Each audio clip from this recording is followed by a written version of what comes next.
Hello दोस्तों, PKPCS में आप लोग को स्वागत है। दोस्तों, आज हम लोग भारत में यूरोपीय कंपनी का आगमन के बारे में जानेंगे। और दोस्तों, ये ये जो कंटेंट है जो अपने से तैयार किया गया है और किसी बुक से ही हेल्प लेकर ही तैयार किया गया है, और आपको वो चीज़ मिलेगा जो टू द पॉइंट है, ये नहीं फालतू चीज़ नहीं। दोस्तों, आइए हम लोग अपने टॉपिक पे आते हैं। भारत में यूरोपीय कंपनी का आगमन। वास्को डी गामा द्वारा भारत एवं यूरोप के बीच नए समुद्री मार्ग की खोज के कारण हम लोग वास्को डी गामा द्वारा भारत एवं यूरोप के बीच नए समुद्री मार्ग के खोज के कारण के बारे में जानेंगे। कस्तून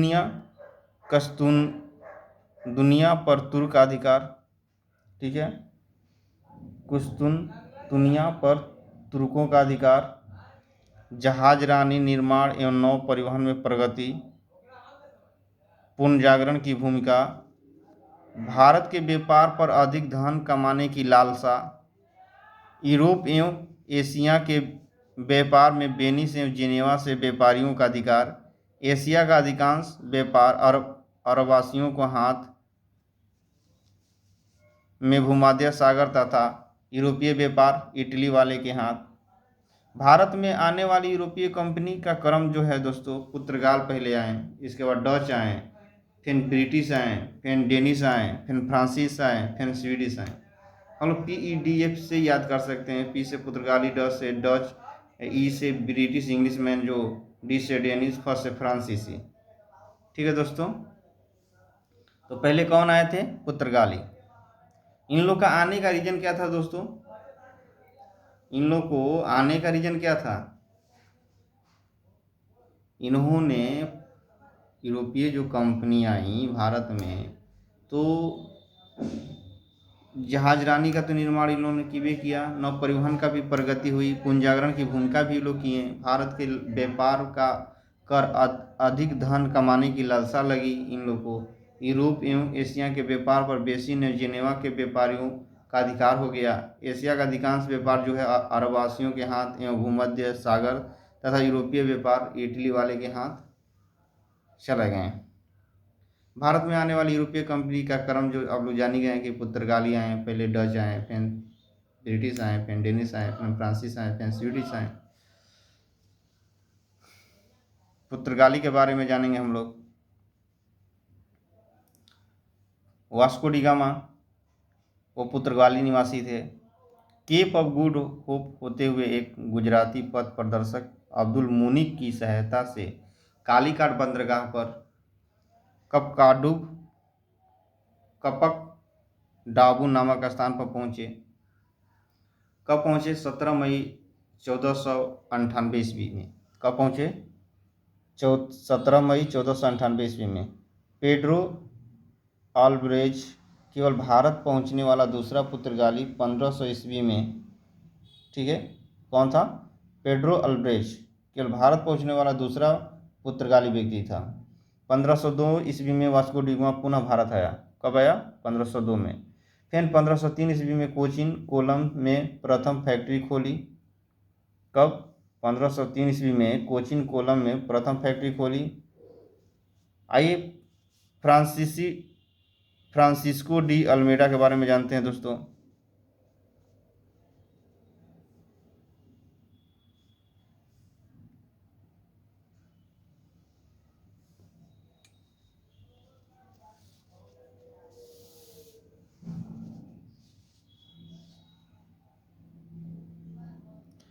ये फ्रांसिस्को डी अल्मेडा जो है भारत में प्रथम पुर्तगाली गवर्नर हुआ। इसने 1509 ईस्वी में मिस्र, तुर्की और गुजरात की संयुक्त सेनाओं को पराजित कर द्वीप पर अधिकार कर लिया। किसके किसके साथ दोस्तों? इसने 1509 ईस्वी में मिस्र, तुर्की और गुजरात की संयुक्त सेनाओं को पराजित कर द्वीप पर अधिकार कर लिया। ब्लू वाटर पॉलिसी क्या है? हम लोग जानते हैं ब्लू वाटर पॉलिसी क्या है। हिंद महासागर के व्यापार पर पुर्तगाली नियंत्रण स्थापित करने के लिए अल्मेडा ने शुरू की थी। किसने शुरू की दोस्तों? अल्मेडा ने शुरू की। कब? ब्लू वाटर पॉलिसी के बारे में जानते हैं। हिंद महासागर के व्यापार पर तुर्गीज नियंत्रण स्थापित करने के लिए अल्मेडा ने शुरू की थी। किसने शुरू की थी? अल्मेडा ने शुरू की थी। अल्फांसो डी अल्बुकर्क कब आया था? 1509 से 1515 तक रहा। 1509 से 1515 तक रहा। भारत के पुर्तगीज शक्ति का वास्तविक संस्थापक था अल्फांसो डी अल्बुकर्क। कौन था? भारत में पुर्तगीज शक्ति का वास्तविक संस्थापक था। पुर्तगीज सेना में भारतीय की भर्ती प्रारंभ की किन्होंने की? अल्बुकर्क ने किया। पुर्तगीजों को भारतीय स्त्रियों से विवाह के लिए प्रोत्साहित किया। क्या किया? भारतीय स्त्रियों से विवाह के लिए प्रोत्साहित किया।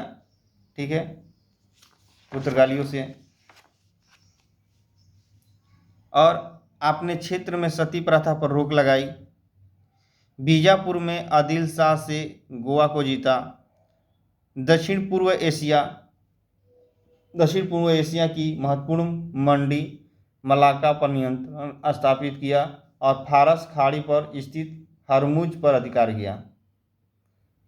अधिकार का क्रम गोवा में 1510 में, मलाक्का में 1511 में, हरमुज में 1515 में।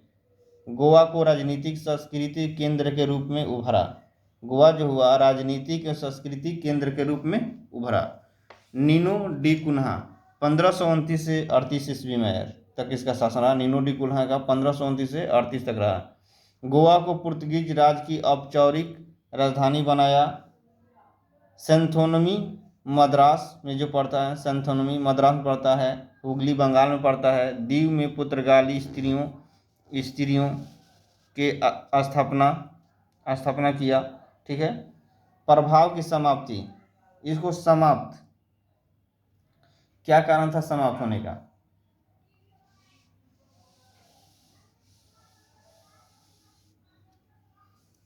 डच और ब्रिटिश कंपनियों के हिंद महासागर में आ जाने से वहां पुर्तगालियों का एक अधिकार समाप्त हो गया।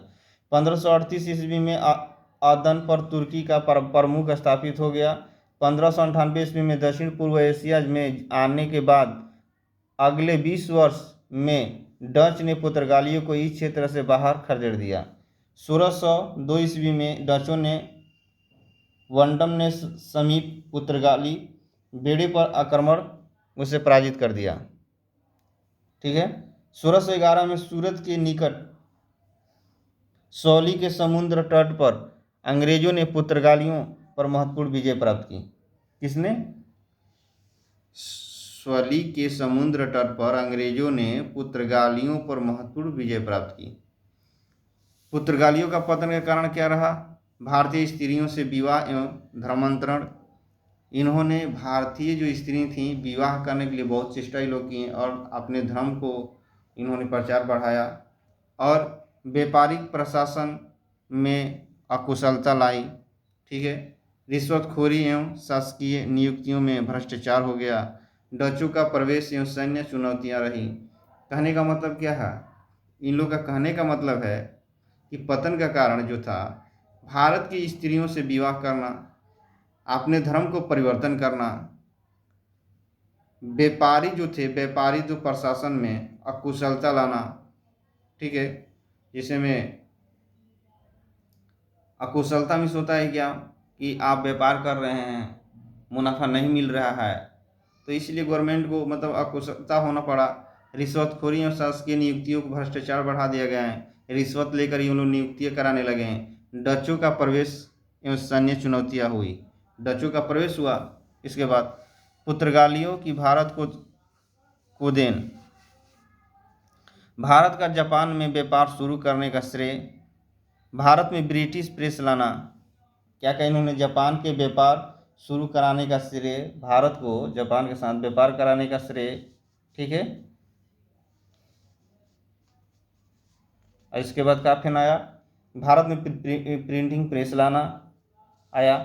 ठीक है, भारत में तंबाकू की खेती का विकास हुआ। धर्म परिवर्तन के बढ़ावा दिया। गोवा के सभी मंदिर नष्ट करा दिए गए।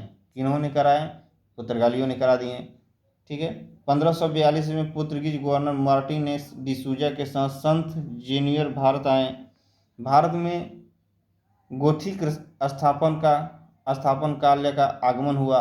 विभिन्न प्रकार के फल, पपीता, संतरा, लीची, अनानास, काजू, बादाम, शकरकंद आदि विशेष विदेशों से भारत लाए गए।